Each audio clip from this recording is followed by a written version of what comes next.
It is now officially Tuesday, 2 days since the meltdown that was the Giants versus Denver game.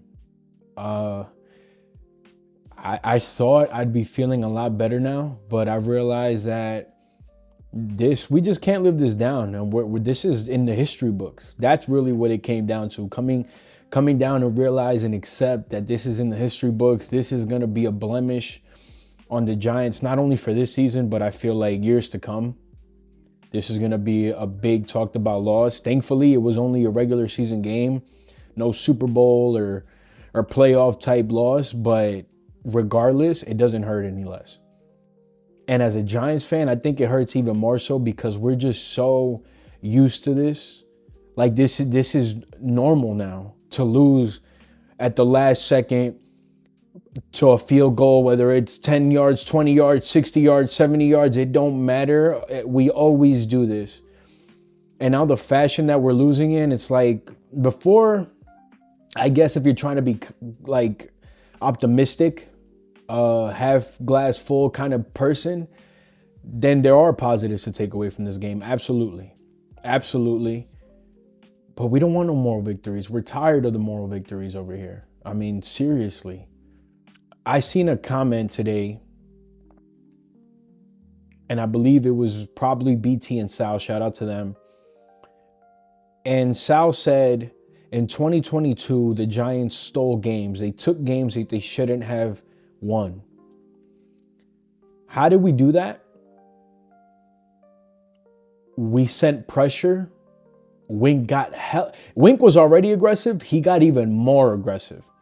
And at the end of games, he made quarterbacks frazzled. He threw so much in their face that they just couldn't do anything.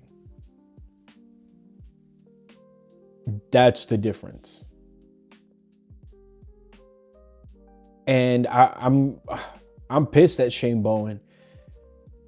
And as someone who's had Daboll's back, because I really have been a Daboll supporter, like I can't keep defending the man because, yeah, Shane Bowen's defense, but you're the coach, dude. You're the coach. You have a say in what goes on. You say all the time, you have these meetings and you guys go over situational football. It don't look like it. It don't look like it, bro. I'm tired of seeing you throwing your headphones and crashing out on the sideline. We should be doing that. The fans are doing that. You have control over what happens on the field because you're right there. Our frustration is that we're not there to tell you guys to do something different because we already know. If we know, and you seem like you know because you're pissed at what's going on, but you do nothing to stop it, nothing to change it. I think what fans are most mad at is there's no corrections being made. There's no learning from your mistakes. We over here, we're applauding the way Jackson Dart has learned from the mistakes that he's made so far. Right? We said he came in here too hot, trying to throw his body everywhere, trying to act like he was Cam Scatterboo. He has not done that no more. Protect the ball like he didn't against New Orleans. He's done that better. Yes, he turned the ball over against Denver. Looking at the situation, we can't put that on Jackson because that ball was not supposed to be thrown that play. Let's be real. There's 5 minutes left in the game. John Harbaugh just used 2 timeouts. I'm sorry, John Harbaugh. Sean Payton just used 2 timeouts. Run the ball again. Let them use their timeout, punt the ball, and let your guys do their job on defense. They hadn't let Bo Nix and the Denver Broncos march the field all game. Let them close it out. At that point, it's them against the clock. What do? We give them not only the ball back, but perfect field position because of that call. And again, I said it before, I get it. You know, Jackson Dart is good on third or whatever. It's not about Jackson Dart. It's not. It's about finishing the game on your terms. That's what it comes down to. Clock management. And again, another negative on Daboll's report card because we always fail in that category. Shout out Fireside Giants. Shout out Anthony Rivardo and Alex Wilson for the following that just makes me want to puke. We've given up 3 2-possession leads to Dallas, to New Orleans, and to Denver. 1 3-possession lead to Denver.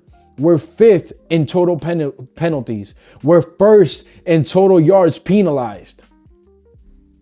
We're 26th in red zone conversion.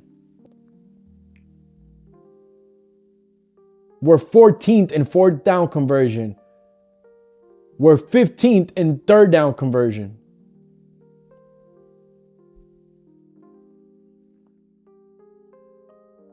Listen, another thing I will say, as much as the coaching pissed me off, again, watching them highlights, watching as much as I could, because I don't have all 22 access. I'm working on it.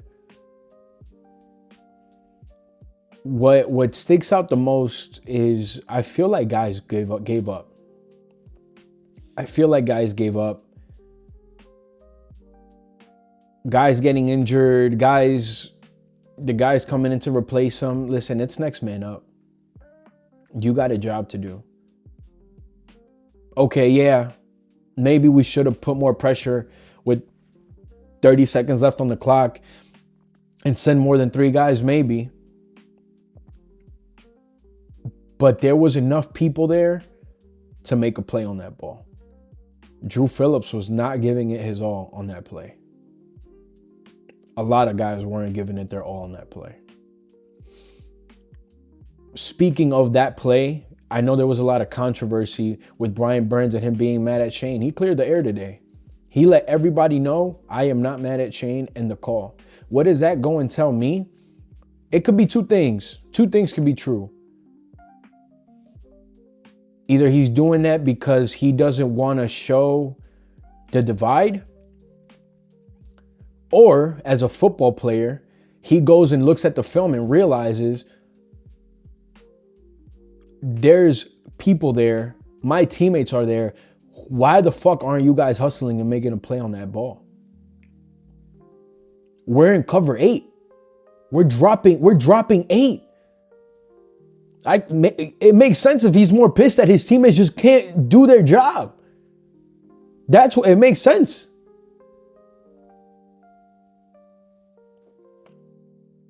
Listen, it's hard to say anything positive about this game. But this video is not to talk about all the negatives, because that's been done before. It's all you've been hearing when you talk about the Giants now, and you know, with good reason. But I'm making this video because I feel like this is, we got to turn the page. We got to move forward. We're not going to stay in the past. We can't. They definitely can't. The guys in the locker room definitely can't. And I hope that they're not. I hope that they let it sink in. I hope that they look in the mirror and hold themselves accountable. It's really easy to point fingers and say, oh yeah, the coach's fault, they set us up, or this is no. You guys got to look in the mirror, hold yourselves accountable, and realize you guys had something to do with it too. At the end of the day, coaches can't go in there and cover for you. They can't tackle for you. They can't do your assignment for you. You guys got to go and finish the damn job. Dart threw an interception, responded. You guys still had the lead. You guys got to do your damn job. Simple as that. We've been in a position, and I like to call it football purgatory with the Giants, because we did not see any hope. And I think our expectations have blinded us to see what's happening. And I guess all the blown leads and all that are also blinding us. But at the end of the day, we were supposed to be, we've been counted out since before this season. We never saw us going anywhere this season anyway. And as heartbreaking as these losses are, don't misunderstand me. I'm not saying that it takes away from the hurt and pain of watching this team lose. But we got to be positive and realize this team finally has what it's been missing. And that is a quarterback. Finally, we have our guy, right? Finally, we have more so of a supporting cast.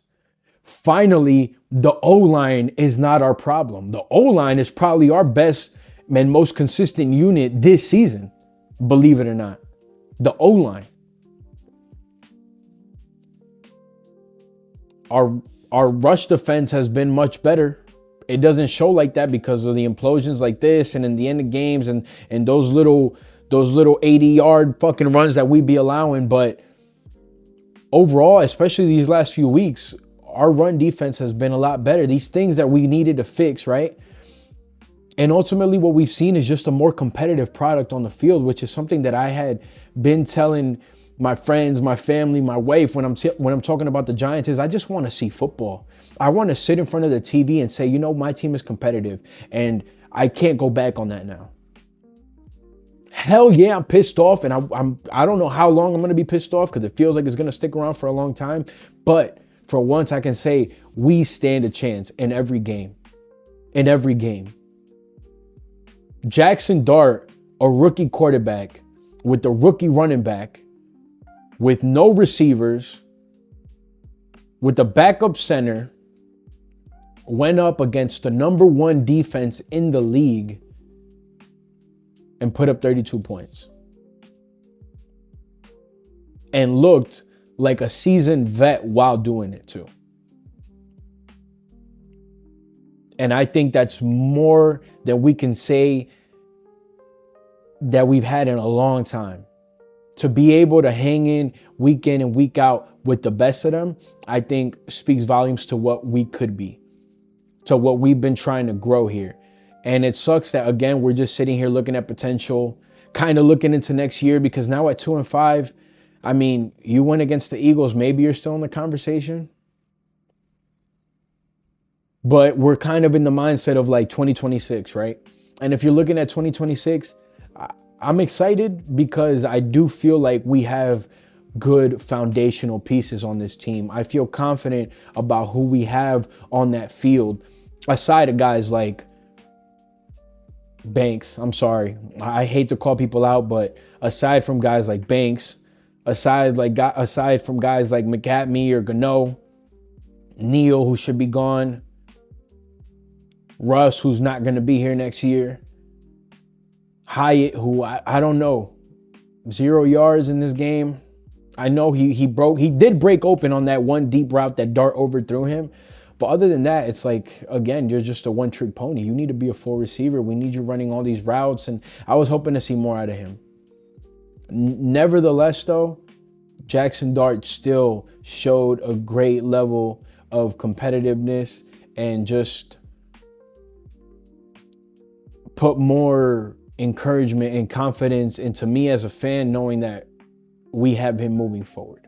My biggest fear is I don't know where this goes now. I wonder what the coaching staff looks like next season. I feel like, I do feel like Dable makes it through the season, but I wonder if they're going to keep him. And I was someone that advocated to keep him. Now I'm real quiet. He's not doing enough for me to be able to back him up. And that sucks because I did believe in Dable. Through all the wink madness, I believed in Dable. Through all the BS, I believed in Dable. It's just becoming real hard to believe in Dable when you finally have the guys and we're still losing games like this. One thing I will say, learning how to win is something that's necessary. And to learn how to win, you have to learn how to lose. And you guys might say, Drew, we've been losing, brother. How much more learning how to lose can we do? We've lost, but never in a competitive manner. We haven't been losing competitively in a long time. We've been a joke. You know what I'm saying? This team is our team moving forward. Like, there's no, oh, is he going to be here? Is he going to be here? No, this is our team, right? This is our foundation for the most part. I see a lot of these guys returning, plus whatever we add in free agency and in the draft, right? And so this group of guys needs to learn how to win. And sometimes you need to go through these devastating losses. One example. And I'm not saying the Giants are about to go win the Super Bowl next year, so don't also misconstrue me, because that's not what I'm getting at. What I'm getting at is that sometimes you need to learn to lose, and it's in the most devastating ways. In 2006 is when the miracle at the Meadowlands happened. That's one of the most devastating losses. The Giants missed the playoffs due to that. It was madness. Fire Tom Coughlin, get rid of Eli, scrap the team. It made them stronger. Not only did it make it stronger, but it put this voice in their head that resounded so loudly and always reminded them, finish. There's 4 quarters in this game. Doesn't matter if you're up 4 touchdowns, and it doesn't matter if you're up 1 point, and it doesn't matter if you're down 3 points. Like, the game is never over till it's over. That's where that was instilled. If you're a Giants fan, you know what I'm talking about. You've seen the documentaries with Tom Coughlin and Eli and them talking about those losses. And the way I'm trying to rationalize it is this team will win. And they show that they can win.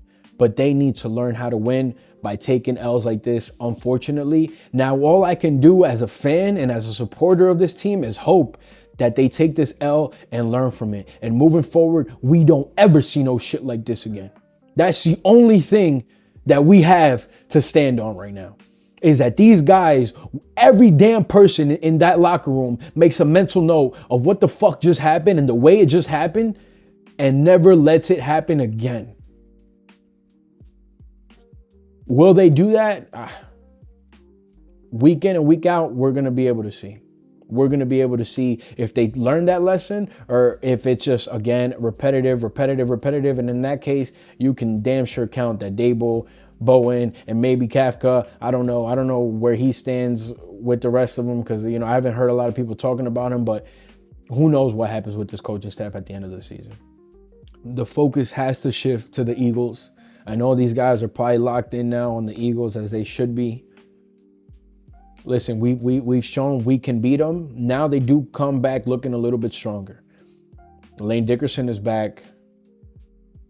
Jalen Carter is going to be playing. I don't know about Kenyon Mitchell. I don't know if he played this past weekend. I wasn't paying attention. I do know, breaking news, Brandon Graham is back with the Eagles.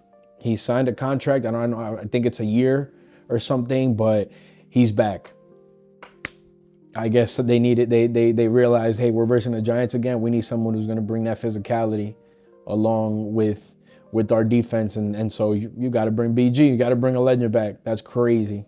That's crazy, honestly. If you really think about it, the week right before they go and get a guy who was a vet D lineman out of retirement. I don't know, but I kind of see that as they was feeling us and they know that they need more, that they can't deal with what's going on right now. I like that. But the Giants better be ready for a physical game. I don't think Philly is going to play us the way they did our first game, and they just had a coming out party this past weekend. So, they're feeling themselves and they're feeling like they're back. Jalen Hurts, made some good passes. Everybody was saying he can't pass and he's this and he counts too much on the runs and his legs. Well, there you go. So we're moving on to Philly. For all the fans, man, we're not going to get over this one. This one's going to be one of them ones, but what changes? We're still here, right? We're still going to be Giants fans. We still love this team. And for once, we can say we have a competitive football team. It's been a long time since we can say that. I look at this team, I look at this roster, and I feel very confident. Guys lacked this past game. Guys fell flat. I hope guys realize you can't take your foot off the pedal. Andrew Phillips, I hope you realize you need to play the way you do for 4 quarters. Belton, you got to play the way you do for 4 quarters. Kayvon, you got to play the way you do for 4 quarters. Jackson, you got to play the way you do for 4 quarters. Giants, you got to play your brand of football for 4 quarters. It's a 60-minute game, man. You cannot let a team stay alive. It's been painful. It fucking sucks, but we're on to the Eagles. And it's not going to take away anything from what just happened this past Sunday, but getting a W and sweeping them birds would be a great way of avenging yourselves. I think that's what I want to see the most. How does this team respond after the shit that they just pulled? You better come out firing, and you better do it for 4 quarters. For 4 damn quarters, man. That shit better be preached day in and day out. Jackson said it. They have the leaders. They have the people. They have the alphas. Them guys got to make it known, man. Them guys got to make it known, because there's a lot of things on film that I'd be side-eyeing my teammate.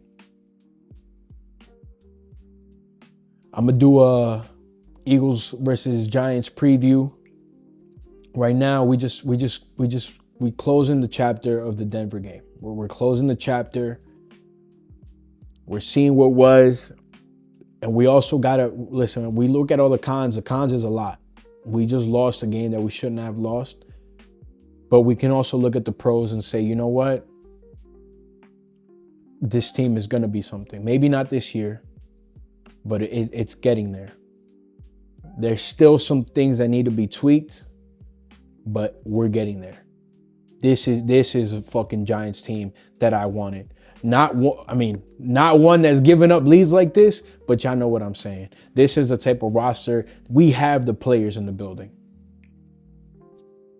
So at least we could hang our hat on that. We have the right guys in the building for the most part. For the most part. There's guys, I've already said names. New York Giants, I appreciate y'all. I love y'all, man. If y'all still here, I appreciate all the support. It really means the world to me.